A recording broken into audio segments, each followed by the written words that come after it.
6 minutes after 9 o'clock. Good morning and welcome back in on The Point. Glad you are with us for this Monday, January 5th. We are thrilled to bring you ColaTown, the inaugural ColaTown edition for this January here in 2026, a program that we're really excited to have on The Point, really excited to get to celebrate our city, our stories, as we like to say, with the city of Columbia. And joining me right here in the studio to get things started, to tell us a little bit about what we're kind of be doing here and teaming up with me. This is someone I've worked with for a few years, and somebody that when we got this idea of saying, let's really partner with the city, I reached out to the one guy that I really thought would help make that happen, and to someone that I really felt like knew a way to make this the kind of show that I wanted for our radio station. Talking about Justin Stevens, who's the Director of Public Relations for the city, and he joins us here in our studio. And Justin, it's good to see you, my friend. Happy New Year. Thank you, Kevin. Happy New Year to you. Yeah, great that you're with us. So let's talk kind of about the birth of this one. As I just kind of said, you were the guy that I reached out to. You're the guy that I said, all right, we can put a show together here.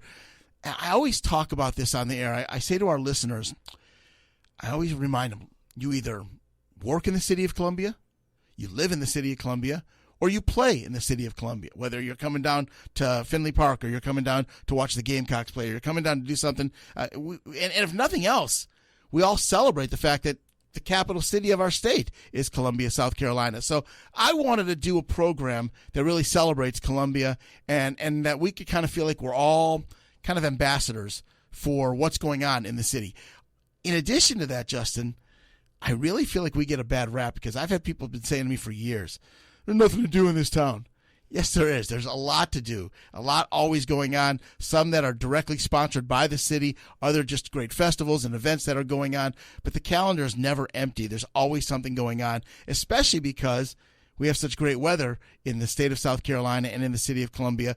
I mean, it's the first week of January, and we're going to be hitting 70 degrees 3 or 4 days out of this week. So it's pretty good. But let's talk about your vision for ColaTown, for the show. Yeah, the city moving, the city's growing, like you said. I mean, this is really a strategic vision, along with our rebrand that happened in 2024. We really wanted to focus on ways to tell our story. Like you mentioned, there's so many things going on in Columbia. Not everyone knows about it, and there's way more to come. And this is just another way that we can kind of share our story, to tell our story, and be more accessible for that. And, this show is going to feature city leadership, city manager, assistant city managers, department heads, council members, community partners, a whole bunch of people that make Columbia who it is. They're going to tell what's happening, why it's happening, and what people can expect for the future of Columbia. If you turn over your left shoulder and you see the banner that's hanging up here, Columbia, it says Columbia's local talk radio experience. That's what we strive so much to be at this radio station anyway. And so to partner with the city of Columbia is exactly who we want to be. I think there's a lot of things that people don't realize in terms of what we're going to do over the course of time with ColaTown that will help people about, I didn't even know the city had a department for that. That kind of stuff. I didn't even know there was someone that's willing to help me with that. I didn't know that was a service that was provided. That kind of stuff. And so that's one of my goals for this program is to so much give people that opportunity to learn a little bit about the city and some of the different departments, meet some of the people that make Columbia tick, if you would, and move forward and just kind of be as local as we can be. So again, I appreciate you guys, your willingness to partner with us here at The Point and to make this thing happen, because I think we have the potential to do some real good things for our community. And this is just a segment of communication I think that we don't have on the books right now. We have our social media, we have online, we have newsletters, we have videos. Radio is the one that we don't have a consistent presence on. And with the opportunity you provided, we can also get this segment, put it on a podcast, have people listen to it later, but it's accessible. You can listen to it in your car, at work, when you get home. So there's just a plethora of ways for people to understand what's going on here. And I'm excited about the personalities that you're going to help set up along with Madison to bring on the program in order to really give us an opportunity to meet some of the dynamic people. Because, truth be told, and we've all been guilty of this, when it comes to government, when it's city government, state government, federal government, we all get frustrated about this and frustrated about that. And the thing that we forget sometimes is that these are our neighbors that are working in city government. These are our friends that are doing this job or that job. And I think the opportunity for us to put names and voices together on the radio and to let people kind of hear the human side. Everybody's got a story. And your story, we'll get to know you over the number of weeks. And as people get more comfortable with you, we won't just have you sitting here and talking to us as Justin from public relations, but we'll talk about, hey man, did you go to so-and-so over the weekend? Did you visit Soda City? Did you do this festival? Did that kind of stuff. And people get to know Justin Stevens because you're someone who just loves the city, loves to be a part of what's going on.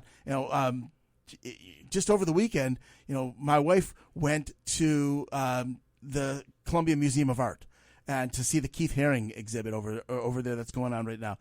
And she came home, she was like, that was incredible. It was great, great, great. And I'm like, do you know how many people that are even in our own circle don't even know, have probably never set foot in the number of great museums we have right here in the city?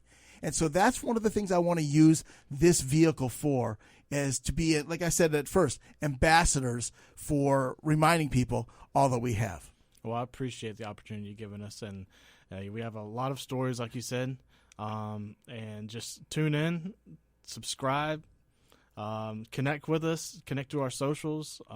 We have a lot to talk about. Who came up with Our City, Our Stories? Is that yours? That was our vision in the PR department. Yeah. I love it. I really do. And that's what we're calling the program, ColaTown, Our City, Our Stories.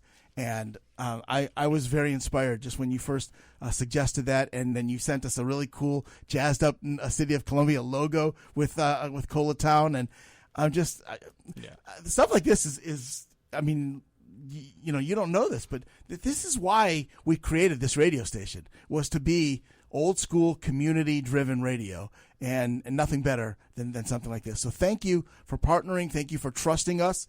I hope that we'll not just not let you down, but exceed your expectations for what we want to do for ColaTown. Oh, it's going to be great. Good stuff. Thank you. All right, well, let's turn to our first guest, other than Justin, because Justin's not a guest. He's already been part of the family, and he's been on with me before, and he's going to be on a somewhat regular basis, just kind of touching base with us and this and that. But we're going to start bringing in just a laundry list of great people that really get it.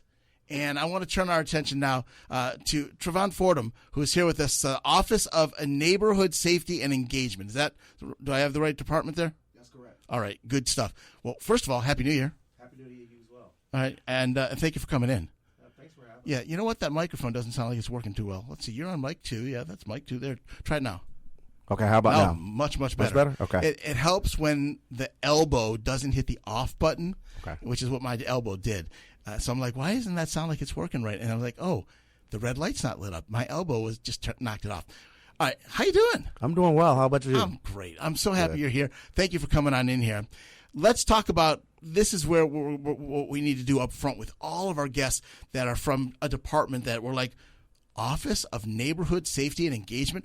What is that? So first of all, tell us a little bit about the department, and then we're going to talk about some of what you do, and then we're going to get into some of the specifics about why we invited you here. We'll do that after our first time out. ColaTown, coming up on The Point. Welcome back in on a Monday edition of ColaTown here at The Point. Thank you for being with us this January the 5th. Appreciate you being part of what we're doing here and giving us a listen. Excited that we have ColaTown here on every Monday from 9 o'clock until 10 o'clock. We're partnering up with our friends at the City of Columbia to try to tell you everything and anything we can think of that is going on that you need to know about, that maybe you don't need to know about, some of the great personalities and people that make the city as great as it is and are trying to make the city even better. Sitting across from me here in our studios, we want to say again, hello, Trevon Fordham, who is here with us. Office of Neighborhood Safety and Engagement. So right before we were going to the break, I said, when we come back, I wanted you to tell me a little bit about the office, and then I want to learn a little bit about yourself. But first of all, again, Happy New Year and welcome. Yep, Happy New Year, and thanks for having us as well. Sure. So tell us about the office. As we talk about the Office of Neighborhood Safety and Engagement, it really is the city's commitment when we talk about looking at our violent crime and ways that we can reduce it. The office was established in 2022, November, by the City Council vote, and it started off as the Office of Violent Crime Prevention. The council really wanted to look at a way to where we can have an office that would look at reduction strategies from a non-enforcement standpoint to complement what our police department does by really bringing in supportive services and connecting individuals to resources. When we talk about mental health, we talk about workforce development, when we talk about substance use, education, how can we work with law enforcement and other community partners in order to get those things going for those that we see are at greatest risk? At the time, it was the only Office of Violent Crime Prevention in the state, and we transitioned to the Office of Neighborhood Safety and Engagement. And last year, November of 2024, it was a name change, but the mission remains the same, which is the office really strives and works to connect individuals to resources, but also to really look at different pillars when it comes to outreach and engagement through community resource fairs that we do quarterly, through tabling events, through going to community meetings. So providing that outreach to individuals, substance use services as well, training and development, really doing trainings, presentations, talking about safety, how, overall safety, health and wellness, but also really when it comes to connecting. That was the biggest thing that the council and city administration wanted our office to do, is be more intentional about engagement and connecting with our residents. So that's where the office stands at today, really almost 2.5 years later. I think you just summed up what I was about to ask you next, but you just went right into where I wanted to go. And that is about building trust within the communities and neighborhoods and building a rapport so that when things are going on, people feel comfortable coming to you, talking to law enforcement, asking for help, that kind of stuff. More community engagement means safer communities, and obviously just means that there's a better communication. And I feel like that's probably something, maybe that's why the whole department was created, was a lack of communication. But I feel like that's the one area where the city, whether we're talking about City of Columbia, whether you're talking about Richland County or Lexington County, or any law enforcement and any community that needs it, needs to have that some of the barriers lifted when it comes to trust and the ability for people to talk to you. Right. You summed it up correctly. And as a law enforcement officer myself here in Richland County and in the state for 12 years, I understand and know the importance when we talk about trust, community, building those relationships, right? Partnerships in policing, right? Community-oriented policing. So it's very important for us now, as we have the Office of Neighborhood Safety, to be engaged, to be out. We attend community and neighborhood association meetings monthly. We host different events each month as well, too. So we're always out in the community, always engaging. That was one of the goals that we set for the office each year. And each year we seek to improve our engagement. Each year we seek to improve the number of individuals and residents who are out with us, because it does help the city overall when we talk about communication, again, telling the story, right? So that's very important to the office, is that engagement piece. How much do you guys work with Chief Holbrook and the City of Columbia Police when it comes to making sure that everybody's on the same page? So we meet with the police department often. We have a standing meeting with community services every month. I'm often in communication with Chief, Deputy Chief, with their brass over at the police department as well, too. We collaborate on different events throughout the summer and throughout the year. So we understand the importance of, again, that partnership of all of our departments, but particularly when we talk about law enforcement, looking at crime prevention and just neighborhood safety in general. So we collaborate often. So how much does it help, though? I mean, right now, you're sitting across from me, you're wearing your Sunday best, but you know what it's like to wear the uniform because you've been in law enforcement. How much does that help that you've been on their side? Does it help for you to be able to communicate with them when they know that you know what it's like to walk their walk? Right. I say it helps a lot. Anytime you talk about someone in the same profession or same industry, right, as we all know, maybe reporters or journalists will listen to other reporters or journalists before they listen to anybody else. So we tend to listen to folks that we can relate to. And with law enforcement, there is that strong bond, right? There is that sense of relatability of, hey, I know. I've been out there. I've worn a uniform. I've gotten out in cars. I've gotten in communities, right? I've gone to these calls. I've done the things that you all do every single day. I did it for over a decade, right? But when we talk about the communities in which we all serve, it's the same thing, right? Although our office is non-enforcement, so we don't do anything enforcement. Right. Ours is more about connecting folks to services and really engagement. But it does help, in my opinion, to be able to work with law enforcement because I understand. And they know that I understand, again, because my policing wasn't from another state or another city or another county. It was right here in Richland County, right here in the state, all in Columbia. Well, and look, I'm looking at it from trying to see it through your eyes and then also through the eyes of someone who is wearing the uniform. Yeah. And I'm thinking to myself, okay, if I'm the one who's a cop on the beat and I'm the one that's, running toward danger, which obviously you can relate to having done this for so long. The thing is, I'm thinking to myself, I don't need the city people getting in my way. I don't need this office of neighborhood safety. And then to have somebody, though, who's heading it up like yourself, who is able to say, look, I do know what it's like to be on your side, and here's why. We're not here to do your job for you. We're not even allowed to do anything on the enforcement side. We're here to make your job easy and try to do you do the heavy lifting on what you need to do, but let us be your support and let us build the relationships within these neighborhoods to make it easier so that when you come into the neighborhoods, there's more trust. Fair? That's very fair. It's very fair and very accurate. When we talk about that piece of it, it is definitely easy for folks to think about in office, particularly when it was the Office of Violent Crime Prevention, which is one of the reasons we actually shifted and went away from the name which I'm to glad really you did, focus on safety and engagement, right? But it can be easy to think folks would think that way. But again, thankfully, me being in this role and being in, positions, I can share with law enforcement how it does complement not only law enforcement, but the city in general, because we're all one team working for the same goal, which is a better Columbia. So when we really look at all of those things and we talk about how I know law enforcement comes in contact with probably upwards of 80% of their calls is someone either with a mental health issue or substance use, right? And so a lot of times when it comes to law enforcement, your tool bill's a little limited just in how you address that. Right. Sure. So that's where the handoff can begin. That's where partnerships begin with us and connecting folks to different services as well, too. So really just showing how the complementary side of it with law enforcement. And again, there's been a lot of collaborations, and we continuously talk about different things that we do together and the need of how we all want to continue to build trust because we want our city to be safe. I want to get to a vigil that's coming, and I want to give you a chance to talk about that. But first things first, if people are listening right now to ColaTown and they're hearing this about your office for the first time, and they feel like they might be able to help me on fill in the blank, what do you want people to do? How do they get a hold of you? What's the best way for people to know if you're the right guy to call? They can go to the City of Columbia's website. We have a page on there, Office of Neighborhood Safety and Engagement. They can always call the office, So there are ways that, but the main thing I would do is steer them directly to the website because all of our information is on there. Services are on there. There's a resource directory that's coming up on there as well, too. So they can really browse and see if it's something needed for them. But if they get in touch with anybody at the city, they'll connect them to us. Good. Very good. So there's a remembrance vigil that I know that we want to talk about this morning. Yeah. Tell me more. So it's our third annual Violent Crime Remembrance Vigil.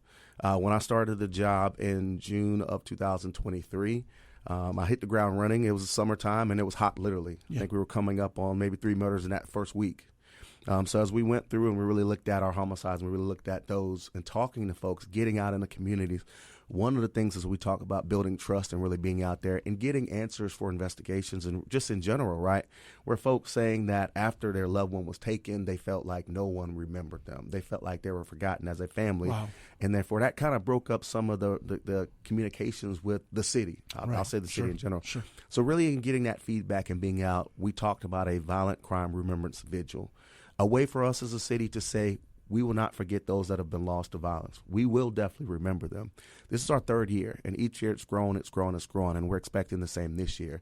So what it is, it's a way for our community members, because we've got different keynote speakers who are locally, who all have experienced trauma. Right. We've also got survivors that will be there, those who've experienced violence. We've got loved ones who've lost individuals to violent crime as well, too. So that's what we try to do. The key to that, again, we'll have service providers on hand as well, too, to connect individuals to services, whether it's grief counseling, whether it's mental health, whether it's about life insurance. We have different providers and different community partners that will be there as well. But again, this is another way for us as a city to say we will remember those lost to violence. But also we'll have updates from the police department, from the Columbia Police Department, and we'll talk about some trends, and we'll talk about prevention moving into the new year and other initiatives that are going on, thus really to continue to address and look to reduce violence. So that's what this year is all about. So when does that take place? It's going to be January 9th, okay? It's going to be at the Busby Street Community Center. The doors will open at 5:30, where we'll start serving dinner, and the actual vigil will start at 6:30. Okay, so it's this week. I didn't realize it's this right Friday. On top Yep. of us. Yeah, good. Yep. Perfect timing, obviously, having you to come in and join us. And is there like a month? Is it an awareness month and things like that we do this? Or is this January here in the city when we really focus on this? So we do it the second Friday in January, and in the past years we've done it in December of the prior year. But seeing that, when it comes to those we've lost, we want to do it at the end of the year and then after that, so we can make sure we really, because we're also working to read some of the names that we've lost, individuals as well too. So that's why it's going to be the second Friday in every January. Okay.